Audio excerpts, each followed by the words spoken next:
I don't think people realize how big an undertaking it is, how many people it takes to sort of achieve the level of quality and scope that we have.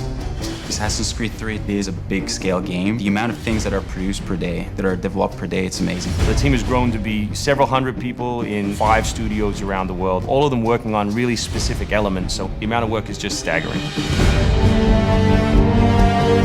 In total, it's over 30 hours of gameplay, and we have 2.5 hours of cinematics, which is as much as any major length movie, or even more. We have an amazing team on AC3. Everyone's super passionate about the project. We really all work really hard together as a team, and I think everyone's pushing to ship an amazing game. The feedback we've been getting from fans, from critics, it's just driving everyone even more and more. When we started AC3, we knew it had to be big and ambitious and different. It would be a challenge because so many things Alex wanted to do didn't exist or weren't possible at that time. We took it on us to make it happen. Stuff like the snow for the seasons or the ocean, we just had to create it from scratch. It's very rare in your career that you get an opportunity to try and go for the gold medal, and we really felt like this was our shot at it. A lot of tired people on the floor right now, but a lot of happy, tired people.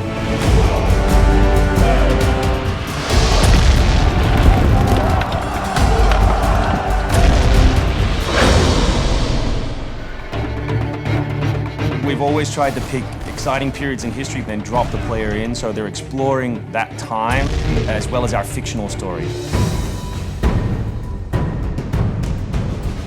Make ready. Present.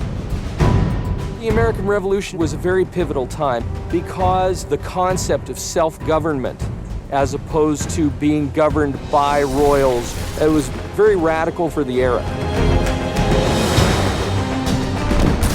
It's a great setting for a game because there's high stakes.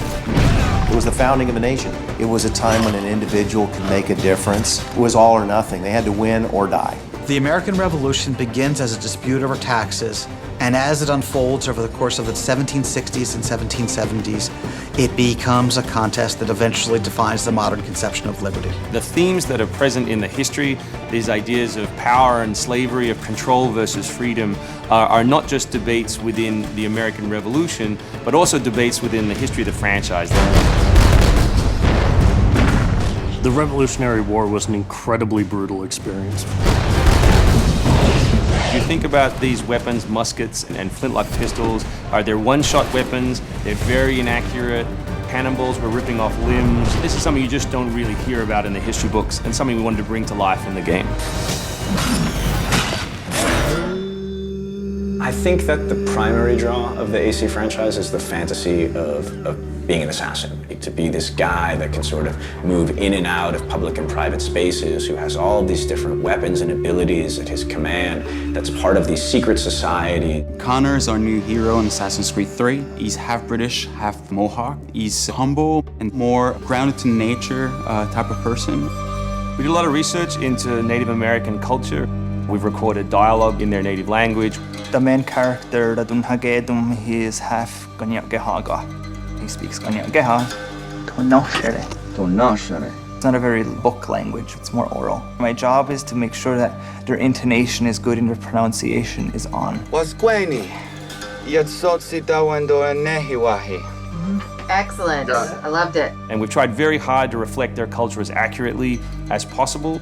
His name, Radun Hagedum, it refers to a life that is scratched, meaning that he had to struggle to survive.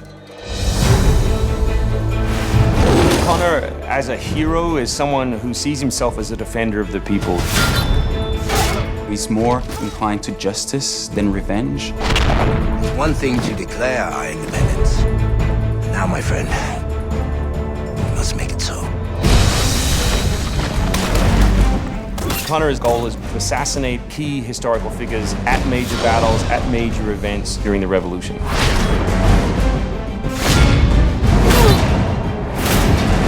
He's a stealth operator. He can come out and viciously make a great kill,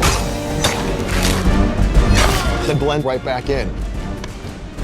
using your battle space around you. I mean, it's never you're gonna stand there and box another guy. It's turning around, finding the object next to you, slamming on the guy's head, using the tools that you have as weapons to take out your enemies. It's unconventional. It's guerrilla warfare. If George Washington would have had Connor on his team, he wouldn't have needed many other people.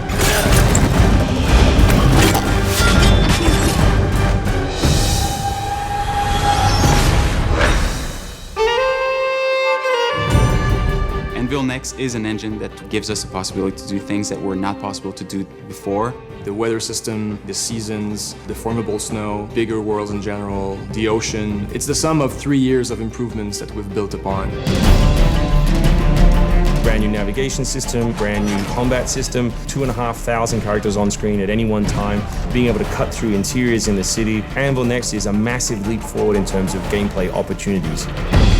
Cliffs, trees, climbable stuff, the water, that was pretty exciting but also very challenging. We've got the frontier as well. We've got two of our major cities, Boston and New York. Once we dug up maps from the period, we tried to match street for street or major avenue for major avenue. We recreated Boston and New York at about 1:3 scale. We set out with crazy ambitions for this game, and with Anvil Next, it brings the experience to a whole new level. The fascinating thing for us is that we can bring history to life. We can actually make it a place that's explorable and vibrant and real. We hope we're offering by far the biggest and best Assassins yet.